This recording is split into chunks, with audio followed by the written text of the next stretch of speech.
Happy families are all alike. Every unhappy family is unhappy in its own way. Everything was in confusion in the Oblonskys' house. The wife had discovered that the husband was carrying on an intrigue with a French girl who had been a governess in their family, and she had announced to her husband that she could not go on living in the same house with him. This position of affairs had now lasted 3 days, and not only were the husband and wife themselves, but all the members of their family and household were painfully conscious of it. Every person in the house felt that there was no sense in their living together, and that the stray people brought together by chance in any inn had more in common with one another than they, the members of the family and household of the Oblonskys. The wife did not leave her own room. The husband had not been at home for 3 days. The children ran wild all over the house. The English governess quarreled with the housekeeper and wrote to a friend asking her to look out for a new situation for her. The man cook had walked off the day before, just at dinner time. The kitchen maid and the coachman had given warning. 3 days after the quarrel, Prince Stepan Arkadyevich Oblonsky, Steva, as he was called in the fashionable world, woke up at his usual hour, that is, at 8 o'clock in the morning, not in his wife's bedroom, but on the leather-covered sofa in his study. He turned over his stout, well-cared-for person on the springy sofa, as though he would sink into a long sleep again. He vigorously embraced the pillow on the other side and buried his face in it, but all at once he jumped up, sat up on the sofa, and opened his eyes. Yes, how was it now? He thought, going over his dream. How was it now? To be sure, Alabin was giving a dinner at Darmstadt. No, not Darmstadt, but something American. Yes, but then Darmstadt was in America. Yes, Alabin was giving a dinner on glass tables, and the tables sang. Though something better, and there was some sort of decanter on the table, and they were women, too, he remembered. Stepan Arkadyevich's eyes twinkled gaily, and he pondered with a smile. Yes, it was nice, very nice. There was a great deal more that was delightful, only there's no putting it into words, or even expressing it in one's thoughts when awake. And noticing a gleam of light peeping in beside one of the curtains, he cheerfully dropped his feet over the edge of the sofa and felt about with them for his slippers, a present on his last birthday, worked for him by his wife on gold-colored morocco. And as he had done every day for the last 9 years, he stretched out his hand without getting up towards the place where his dressing gown had always hung in his bedroom. And thereupon he suddenly remembered he was not sleeping in his wife's room, but in his study. And why? The smile vanished from his face. He knitted his brows. Oh, he muttered, recalling everything that had happened. And again, every detail of his quarrel with his wife was present to his imagination, all the hopelessness of his position, and worst of all, his own fault. Yes, she won't forgive me, and she can't forgive me. And the most awful thing about it is that it is all my fault, though I'm not to blame. That's the whole point of the situation, he reflected. Oh, he kept repeating in despair as he remembered the acutely painful sensations caused him by the quarrel. Most unpleasant of all was the first minute when, on coming happy and good-humored from the theater with a huge pear in his hand for his wife, he had not found his wife in the drawing-room. To his surprise, he had not found her in the study either, and he saw her at last in her bedroom with the unlucky letter that revealed everything in her hand. She, his Dolly, forever fussing and worrying over household details and limited in her ideas, as he considered, was sitting perfectly still with the letter in her hand, looking at him with an expression of horror, despair, and indignation. "What's this? What's this?" she asked, pointing to the letter. And at this recollection, Stepan Arkadyevitch, as so often is the case, was not so much annoyed at the fact itself as at the way in which he had met his wife's words. There happened to him at that instant what does happen to people when they are unexpectedly caught in something disgraceful.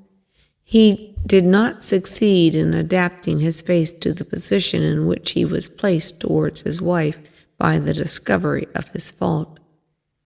Instead of being hurt, denying, defending himself, begging forgiveness, instead of remaining indifferent even, anything that would have been better than what he did do, his face utterly involuntarily reflected Stepan Arkadyevitch, who was fond of physiology, utterly involuntarily assumed its habitual good-humored and therefore idiotic smile. This idiotic smile he could not forgive himself.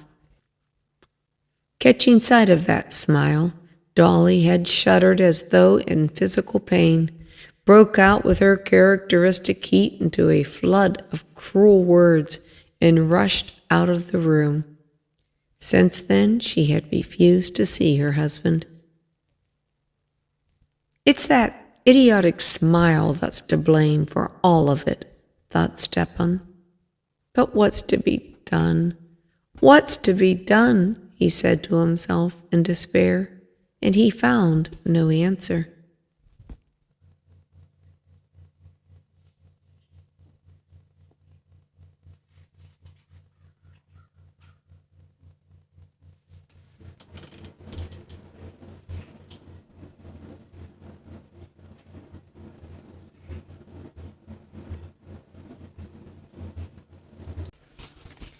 Chapter 2. Stepan Arkadyevitch was a truthful man in his relations with himself. He was incapable of deceiving himself and persuading himself that he repented of his conduct. He could not, at this date, repent of the fact that he, a handsome, susceptible man of 34, was not in love with his wife, the mother of 5 living and 2 dead children, and only a year younger than himself. All he repented of was that he had not succeeded better in hiding it from his wife, but he felt all the difficulty of his position and was sorry for his wife, his children, and himself. Possibly he might have managed to conceal his sins better from his wife if he had anticipated that the knowledge of them would have had such an effect on her. He had never clearly thought out the subject, but he had vaguely conceived that his wife must long ago have suspected him of being unfaithful to her and shut her eyes to the fact. He had even supposed that she, a worn-out woman no longer young or good-looking, and in no way remarkable or interesting, merely a good mother, ought, from a sense of fairness, to take an indulgent view. It had turned out quite the other way. "Oh, it's awful. Oh, dear, dear, it's awful," Stepan Arkadyevitch kept repeating to himself, and he could think of nothing to be done. And how well things were going up till now, How well we got on. She was contented and happy in her children. I never interfered with her in anything. I let her manage the children in the house just as she liked. It is true that it was bad that she was a governess in our house. That's bad. There's something common, vulgar in flirting with one's governess. But what a governess! He vividly recalled the roguish black eyes of Mademoiselle Roland and her smile. But, after all, while she was in the house, I kept myself in hand, and the worst of it is that she's already— It seems as if ill luck would have it so. Oh, but what is to be done? There was no solution but that universal solution which life gives to all questions, even the most complex and insoluble. The answer is, one must live in the needs of the day, that is, forget oneself. To forget himself in sleep was impossible now. At least till night-time he could not go back now to the music sung by the decanter women. So he must forget himself in the dream of daily life. Then we shall see, Stepan Arkadyevitch said to himself. And getting up, he put on a gray dressing gown lined with blue silk, tied the tassels in a knot, and drawing a deep breath of air into his broad, bare chest, he walked to his window with his usual confident step, turning out his feet that carried his full frame so easily. He pulled up the blind and rang the bell loudly. It was at once answered by the appearance of an old friend, his valet, Matvey, carrying his clothes, his boots, and a telegram. Matvey was followed by the barber with all the necessities for shaving. "Are there any papers from the office?" asked Stepan Arkadyevitch, taking the telegram and seating himself at the looking-glass. "On the table," replied Matvey, glancing with inquiring sympathy at his master, and after a short pause he added with a sly smile, "They've sent from the carriage jobbers." Stepan Arkadyevitch made no reply. He merely glanced at Matvey in the looking-glass. In the glance in which their eyes met in the looking-glass, it was clear that they understood one another. Stepan Arkadyevitch's eyes asked, "Why do you tell me that? Don't you know?" Matvey put his hands in his jacket pockets, thrust out one leg, and gazed silently, good-humoredly, with a faint smile at his master. "I told them to come on Sunday, until then not to trouble you or themselves for nothing," he said. He had obviously prepared the sentence beforehand. Stepan Arkadyevitch saw Matvey wanted to make a joke and attract attention to himself. Tearing open the telegram, he read it through, guessing at the words, misspelt as they always are in telegrams, and his face brightened. "Matvey, my sister Anna Arkadyevna will be here tomorrow," he said, checking only for a minute the sleek, plump hand of the barber, cutting a pink path through its long, curly whiskers. "Thank God," said Matvey, showing by the response that he, like his master, realized the significance of this arrival.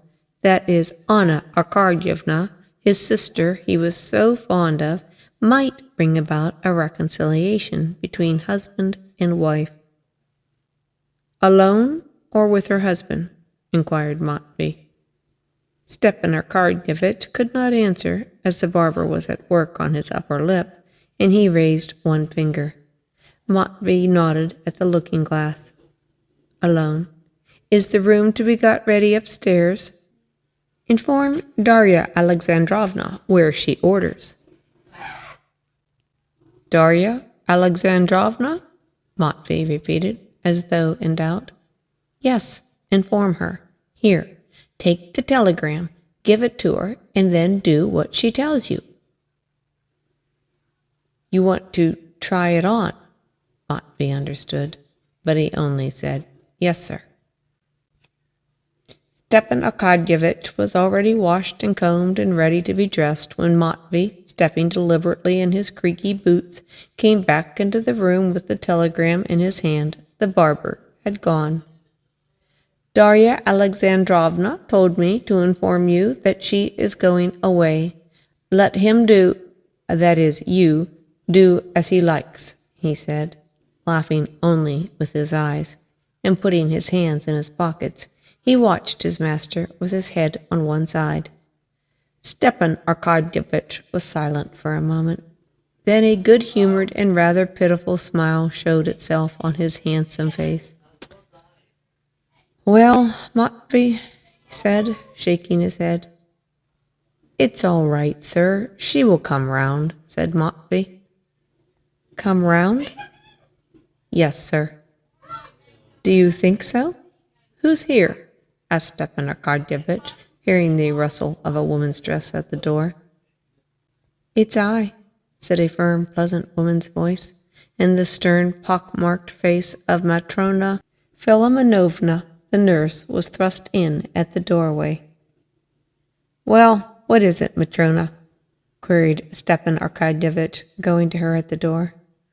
Although Stepan Arkadyevitch was completely in the wrong as regards his wife, and conscious of it himself, almost everyone in the house, even the nurse, Darya Alexandrovna's chief ally, was on his side. "Well, what now?"